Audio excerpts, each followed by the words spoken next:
Mheshimiwa Rais wa Jamhuri ya Muungano wa Tanzania, umefuatilia kwa makini kusikiliza ripoti hiyo ya tume uliyoiunda juu ya maboresho ya kodi nchini na hatimaye umekabidhiwa ripoti yenyewe. Sasa kwa heshima na taadhima, Mheshimiwa Rais, naomba nikukaribishe uweze kuzungumza na hadhara hii, lakini pia na taifa kwa ujumla kupitia vyombo mbalimbali vya habari. Naomba sasa tusimame kwa heshima, Mheshimiwa Rais. Waheshimiwa, tukae.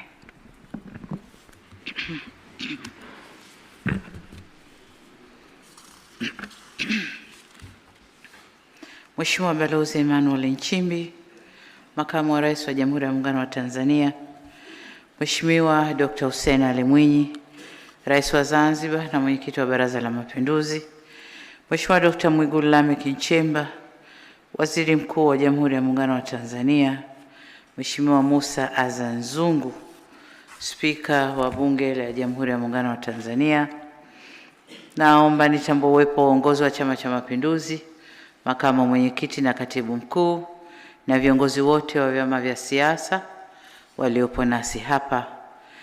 Tambue uwepo wa waheshimiwa mawaziri na manaibu mawaziri mkiongozwa na Waziri wa Fedha ambaye leo sekta yake ndiyo imetukusanya hapa, Balozi Dr. Moses Kusiluka, katibu mkuu kiongozi, na Engineer Zena Said, katibu mkuu kiongozi Serikali ya Mapinduzi Zanzibar.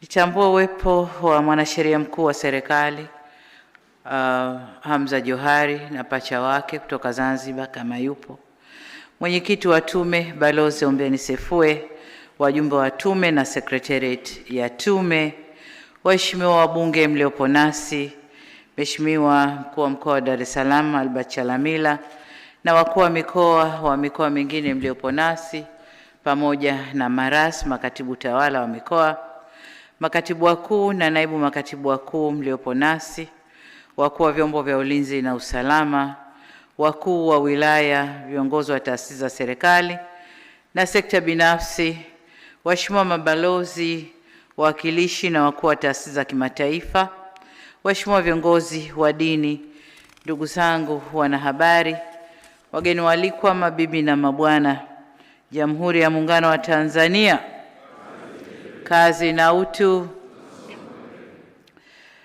Waheshimiwa, awali ya yote nami niungane na aliyenitangulia kusema kumshukuru Mwenyezi Mungu tujalia kukutana tena hapa leo katika tukio hili muhimu la kupokea ripoti ya Tume ya Rais ya kutathmini maboresho ya mfumo wa kodi nchini. Aidha, nitoe pongezi zangu za dhati kwa mwenyekiti wa tume Balozi Ombeni Sefue, wajumbe pamoja na secretariat nzima ya tume hii kwa kazi nzuri na kubwa na ya kizalendo mlioifanya kwa bidii, uvumilivu na weledi mkubwa. Asanteni sana. Pamoja na tume, ni washukuru wote walioshiriki kwa njia moja au nyingine katika kufanikisha kazi hii, walio ndani na nje ya nchi. Naona washukuru, asanteni sana. Ndugu viongozi na wananchi, nilifanya maamuzi ya kuunda tume hii ili kufanya tathmini ya kina ya mfumo wetu wa kodi kufuatia malalamiko ya muda mrefu kutoka kwa wananchi, wafanyabiashara, wawekezaji pamoja na wadau wa maendeleo kuhusu changamoto za mfumo wa kodi nchini. Lakini pamoja na hayo, mabadiliko ndiyo maendeleo. Napokaa muda mrefu lazima mjitathmini na mjibadilishe. Hata nyoka naye hujibadilisha, si ndio? Anavua gamba, anaacha, anakwenda akiwa mpya. Kwa na sisi tunataka kuvua gamba la malalamiko ya kodi ili tuende tuwe wapya. Kwa tumeunda tume hii miaka 35 takriban baada ya tume ya Mtei kama alivyoisema mwenyekiti wa tume hapa, ambayo ilifanya kazi mwaka 1989 hadi 1991, na yenyewe ilipitia na ilifanya uchunguzi kuhusu mapato ya umma, kodi na matumizi ya serikali kwa wakati ule. Kwa hiyo tume hii iliyoongozwa na Balozi Sefue ina lengo la kuhuisha mfumo tulionao wa kodi ili uendane na mahitaji ya sasa ya kiuchumi, kiuwekezaji na kibiashara. Kwa maneno mengine, tunajisahihisha. Na ndio sera yetu, si ndio? Toka tulikotoka, tunakwenda, tunafanya, tunajisahihisha. Ndugu zangu, ripoti hii imekamilika na imekabidhiwa. Imekabidhiwa katika kipindi ambacho nchi yetu tunakwenda kutekeleza au tunaanza utekelezaji wa dira yetu ya 2050. Dira ambayo mwelekeo wetu ni kukua kwa uchumi kufikia uchumi wa fedha nyingi trilioni 1 ifikapo 2050. Inshallah Mungu atujalie tufike huko. Lakini dira hii inatuambia kwamba utekelezaji wake katika vipindi vya miaka mitano tunavyoikata, 22% ya utekelezaji wa dira hii utafanywa na serikali, 70% ni sekta binafsi na wadau wengine, na 8% ndio mashirika ya umma. Kwa lazima tujisahihishe kwenye sera za kodi, sheria za kodi na practices zetu au ufanyaji wa mambo yetu kwenye kodi. Lakini pia ripoti hii imekabidhiwa kipindi ambacho dunia inapitia mabadiliko makubwa ya kiteknolojia, kiuchumi na kisiasa. Tunashuhudia ushindani wa kiteknolojia, migogoro ya kiuchumi na kibiashara baina ya mataifa makubwa, mabadiliko ya mikakati ya biashara za kimataifa, ikiwemo mwelekeo wa mataifa kuhamishia uzalishaji karibu na masoko. Soko kubwa yako huko, wanasema nini, kusini kwa dunia, sio? Afrika na wenzetu tulioko huku. Kwa sasa wazalishaji wakubwa wanasogea karibu na masoko. Sasa masoko na yenyewe lazima yawe responsive. Tubadilike, tuwapokee, tufanye nao vile inavyotakiwa ili waweze kuzalisha, wao wapate na sisi tupate. Aidha, changamoto za nishati, mabadiliko ya tabia nchi, siasa za kidunia, migogoro ya kikanda na vyovyote vinaathiri kwa kiasi kikubwa mtiririko wa upatikanaji wa mitaji, uwekezaji na mnyororo wa ugavi duniani. Kwa lazima kama Tanzania, kama nchi, lazima twende na mtindo huo, twende na dunia inavyokwenda. Katika mazingira haya ya uchumi wa dunia, mazingira mapya, New World Economic Order, nchi zinazoweza kunufaika au kufanikiwa ni zile zenye sera thabiti na zinazotabirika za kiuchumi, kiuwekezaji na kibiashara, pamoja na mifumo imara ya kitaasisi na usimamizi wake. Aidha, matumizi ya rasilimali za ndani katika kujenga uchumi wa nchi ni nguzo muhimu kwa wakati tulionao. Na ndio maana tunasema tukusanye zaidi ili kwa kiasi kikubwa tufanye mambo yetu wenyewe kwa makusanyo yetu. Katika hatua nyingine, mfumo bora wa kodi ni sehemu ya mkakati wa kujenga uchumi imara, jumuishi na shindani, na ni nyenzo muhimu inayoiwezesha serikali kukusanya rasilimali zinazohitajika kwa ajili ya maendeleo ya nchi na ustawi wa watu wake. Kwa msingi huo, serikali na wadau mbalimbali tunao wajibu wa kuhakikisha kwa nchi yetu inakuwa na mfumo bora wa kodi utakaorahisisha kufuatilia makusanyo ya kodi kwa ufanisi, ikiwemo kudhibiti mianya ya ukwepaji wa kodi kama mapendekezo ya tume yalivyosema. Vile vile, maboresho ya mfumo wa kodi ni nyenzo muhimu katika safari yetu ya kufikia malengo ya muda mrefu ya maendeleo ya taifa letu yaliyoainishwa katika dira yetu ya 2050, ambayo ni kujenga Tanzania yenye uchumi imara unaoongozwa na uzalishaji, unaoshindana kimataifa na unaowanufaisha wananchi wengi zaidi. Hayo ndio malengo yetu kwenye dira na huko ndiko tunakoelekea. Ndugu viongozi na wananchi, katika miaka 4 iliyopita tulichukua hatua zinazolenga kuimarisha ukusanyaji mapato ya serikali, na hapa nipongeze Mamlaka ya Mapato Tanzania TRA kabla kubadilika kwake.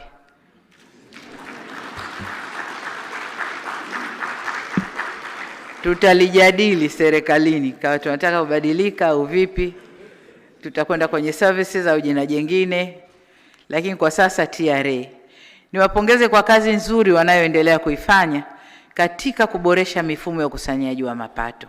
Wamejitahidi sana, na kama mnavyojua tumekuwa sana, lakini mahitaji ya nchi ni makubwa, rasilimali fedha inahitajika nyingi sana, bado tunatakiwa kukusanya.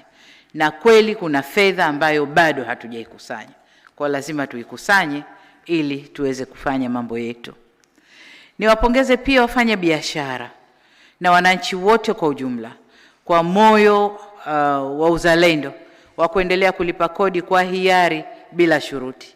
Ingawa bado kuna wakwepaji, lakini wengi wakishikwa hivi wanalipa kwa hiari bila shuruti. Asanteni sana kwa kuunga mkono juhudi hizo za serikali. Na ndio maana tunasogea. Wananchi wanapolalamika mvua imeharibu barabara, si muda mrefu wizara husika ipo kutengeneza barabara, kwa sababu fedha tunakusanya. Kila linalolalamikiwa tupo kurekebisha, kwa sababu fedha tunakusanya. Tusipokusanya hatuwezi kufanya chochote. Kwa hiyo niwasihi sana wananchi, tuendelee na desturi nzuri ya kulipa kodi ili tuweze kufanya mambo yetu. Waheshimiwa, makusanyo haya ninayoyazungumza, na nimeangalia katika ripoti ya tume, nilipata bahati ya kuangalia draft yao, nikaona wameripoti mapato ya miaka 4, na kila mwaka mapato yamekuwa yakipanda, trend inaongezeka vizuri. Kwa hiyo makusanyo haya yanatokana na ukuaji wa uchumi pamoja na juhudi za kuimarisha utendaji na uwajibikaji katika taasisi zetu za ukusanyaji wa mapato, ingawa bado kama tume walivyosema tunahitaji kufanya vizuri zaidi. Pamoja na mafanikio haya, bado tuna fursa kubwa ya kufanya vizuri zaidi, ikiwemo kuhakikisha kuwa wananchi wengi zaidi wanashiriki kikamilifu katika shughuli rasmi za uchumi. Hadi sasa bado kuna idadi kubwa ya wananchi wanaofanya shughuli za kiuchumi katika sekta isiyo rasmi, hali inayowakosesha fursa muhimu kama vile kupata mikopo, kukuza mitaji na masoko, ujuzi na maarifa ya biashara, pamoja na kushiriki kikamilifu katika uchumi wa kisasa. Kwa sababu hiyo, tutaendelea kuboresha mazingira ya kisera na kisheria ili kukuza shughuli za kiuchumi, biashara na uwekezaji nchini. Suala la urasimishaji wa biashara na shughuli za kiuchumi litapewa kipaumbele ili tuweze kujenga uchumi jumuishi kwa maendeleo ya taifa letu. Ndugu zangu, nimesikiliza kwa makini mapendekezo yaliyotolewa na tume, ambayo pamoja na mambo mengine yanajielekeza katika kuboresha sera na sheria za kodi, mazingira ya uwekezaji na biashara, mifumo ya tehama, mifumo ya kitaasisi ya ukusanyaji mapato na maduhuli, na utatuzi wa migogoro ya kikodi. Kwa ujumla, tukiyatekeleza vyema mapendekezo yaliyotolewa, yatatuelekeza kwenye kuwa na mfumo wa haki na usawa wa ulipaji wa kodi. Kuna malalamiko mengi kwa wafanyabiashara, wengine wanalipa sawa inavyotakiwa, wengine wana vichochoro vya kupita wanalipa kidogo, wengine ilikuwa na kikao na mkuu wa TRA wiki zilizopita hapa kuhusu mafuta ya kula. Kuna wanaozalisha, kuna wanaopitisha magendo, yanapita hayalipiwi kodi, na kwa hiyo uwanja wa soko hauko sawa. Kwa hiyo kuna mambo yote hayo ya kuyatazama. Sasa mapendekezo haya yatatuelekeza huko, kuwa na kodi ya haki na usawa kwa kila mfanya biashara kwa kiwango cha biashara anachokifanya, na sio wengine wakubwa, wengine ndio wenye nchi hawalipi, wengine sio hivyo. Lakini pia inatuelekeza kuwa na utulivu kwenye ulipaji wa kodi, sera ziwe zimetulia na zinaeleweka za ulipaji wa kodi, lakini pia zinatekelezeka. Vile vile kuwe na tafsiri moja ya kisheria inayoeleweka, sio sheria ambazo Mfanyabiashara kikisoma kifungu hicho hicho anauelewa tofauti, na mkusanyaji wa mapato akisoma kifungu hicho hicho anauelewa tofauti. Lakini tuwe na sheria ambazo kifungu kinachosema kisimame hivyo hivyo na kiwe hivyo kwa mfanyabiashara na mkusanyaji wa kodi. Lakini kwa upande mwingine, sera zetu au kodi zetu ziwe neutral, hazikandamizi watu, hazipendelei watu. Ziwe neutral, fanye biashara, alipe kodi, serikali ikusanye mapato, tuendelee kufanya kazi zetu. Na zisiumize wale ambao wanajinaniki uchumi, lakini kodi ambazo zinakuza biashara na zinakuza mapato nchini. Lakini jengine, zitutoshe, tuendelee kuongeza wigo wetu wa ukusanyaji. Amesema mwenyekiti wa tume hapa kwamba mapendekezo walioyatoa tukiyatekeleza yatatusogeza basi mpaka tufikia 18% ya GDP ya ukusanyaji wa kodi zetu. Tutakuwa tunasogea na vile viwango vilivyowekwa na ulimwengu polepole mpaka tutafika tunakokwenda. Hii tutosheleze kuweza kufanya matumizi na huduma za ndani ya nchi. Tuweze yale makubwa, tutawalika private sector, tutaalika uwekezaji, tutaalika watu wengine tuje tufanye nao. Tunarekebisha sera yetu ya PPP, Public Private Sector Partnership. Tunakwenda kuifanyia marekebisho na yenyewe ili mambo makubwa tufanye na private sector. Lakini yale ya ndani, maji, umeme, elimu, barabara, maintenance zake na nini, yote tuwe tuna pesa ya kutosha tuweze kufanya wenyewe badala ya kunyosha mabakuli na kuomba. After all, mabakuli yenyewe siku hizi hayaingizwi kitu. Sasa hivi ni aid na ni trade for aid, sio? Yaani tufanye biashara, tusaidiane. Anayekuja apate na sisi tupate. Yale ya misaada tu tupeni. Mikopo ipo, lakini misaada safi imepungua kwa kiasi kikubwa. Kwa hiyo tukusanye ndani ili tuweze kufanya mambo yetu. Na wananchi walielewe hilo. Walipe kodi, tukusanye, tutoe huduma. Serikali iweze kutoa huduma. Bila kodi serikali haitaweza kutoa huduma. Kwa hiyo wale wasimamizi wa kodi, na baada ya kufanya marekebisho yaliyopendekezwa hapa, mapendekezo yaliyotolewa, twende tukakusanye kodi tuweze kufanya maendeleo yetu ya ndani. Lakini pia huu ni msingi mzuri wa safari yetu ya Dira 2050. Tunajenga msingi imara ili tuweze kusanya na tuweze kuitekeleza dira yetu kwa yale ambayo yanatuwajibikia sisi kama serikali kuyatekeleza. Waheshimiwa, kama mlivyosikia, mapendekezo yaliyotolewa na tume ni mengi, 284. Nataka niseme mbele yenu, tumeyapokea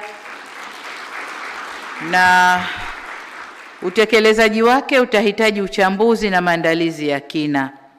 Hapo kuna marekebisho ya sheria kadhaa, kuna marekebisho ya taasisi, kuna investment za awali, initial cost katika kutekeleza haya lazima iwepo. Kuna mambo yametajwa huku mbele ambayo lazima tuyafanyie kazi. Kama tulivyosema, marekebisho haya au mapendekezo haya yanatupeleka kwenye sera na sheria za kodi ambazo zitakuwa zinalinda uchumi wetu. Zisitumie fedha nyingi kusanya kodi, lakini zisimamie ukusanyaji mwingi wa kodi. Lakini pia kuna gharama za awali ambazo tutaziingia.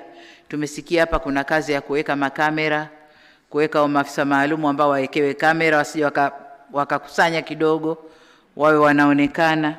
Lakini kuna AI systems ambazo itabidi kuziinstall tuweze kuweka.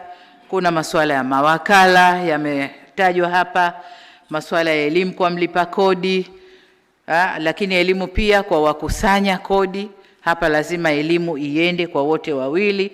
Kwa hiyo gharama za awali za kutekeleza mapendekezo haya zitakuwepo, lakini gharama hizi zitakwenda kurudi kama tutatekeleza vyema mapendekezo tulioletewa. Kwa hiyo niwapongeze tena tume kwa haya ambayo mmetuletea, lakini niseme kwamba tunahitaji uchambuzi wa kina na tutajipanga utekelezaji kwa maeneo matatu au vipindi vitatu vya muda mfupi sana, yale ambayo hayataki maneno mengi na mambo ambayo lazima yabadilike kwa haraka. Hayo yatakuwa muda mfupi, lakini muda wa kati na muda mrefu. Na tunaposema muda mrefu sio mpaka 2050, hapana. Mwenyekiti, kama ulivyosema, mimi napendelea kwamba ninapotoka niache hii kitu imekamilika na niwe nimejenga msingi imara wa utekelezaji wa dira yetu kule mbele tunakokwenda. Niwasihi wenzangu katika serikali, lakini pia wafanya biashara, wajasiriamali, kama alivyosema mwenyekiti, kwenye mabadiliko yoyote kuna maudhi, kuna makero, mabadiliko yanauma. Kwa muda mrefu nimesema hapa, miaka 35 nyuma tulikuwa tunakwenda na mtindo wa kodi ambao tulikuwa nao. Sasa kama ni ulemavu, inabidi kwenda kukunjua huo mkono ambao umejikunja hivi, lazima kuna maumivu.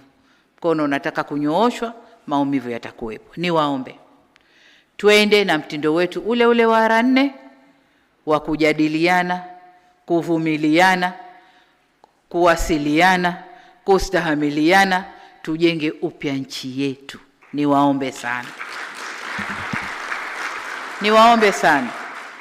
Wakati tunafanya marekebisho haya, mambo mengine yatasita, mambo mengine yatakuwa hayajafahamika vizuri, mambo mengine yatakuwa hivi, lakini tuendelee kujadiliana, tuendelee kueleweshana, tubadilike wote kwa pamoja. Serikali, wafanya biashara, wajasiriamali, taasisi za kijamii, tubadilike, tuijenge upya nchi yetu. Niwaombe sana, twende na mfumo wetu ule ule wa R 4 wakati tunatekeleza haya. Tukimaliza huko mbele tutasikia raha sana. Kila mtu atatizama tu kodi yake kwenye simu yake na dai wangapi, unalipa. Kwa simu yako pengine hiyo, wala huna haja kwenda kumuona Yusufu Mwenda wala nani huko TRA. Huna haja kwenda kumuona. Kwa hiyo wote kwa pamoja ni wajibu wetu huu. Ndugu zangu, kabla sijahitimisha hotuba hii, nirejee tena pongezi zangu kwa tume kwa kazi kubwa mlioifanya katika kutekeleza jukumu hili zito na muhimu kwa taifa letu. Niwaambie leo mmekabidhi ripoti, lakini nadhani bado tutakuwa na kazi na nyinyi, kwa sababu nyinyi ndio mmeona, nyinyi mmetoa mapendekezo. Taasisi zetu zitataka ufafanuzi kwa kina wa yale ambayo mmeyaona na mapendekezo, kwa bado tutaendelea kuwatumia. Tutakapowataka mje tufanye kazi pamoja, tunaomba mtupe ushirikiano wenu. Lakini kwa hatua hii niwapongeze sana kwa kazi nzuri ambayo mmeifanya.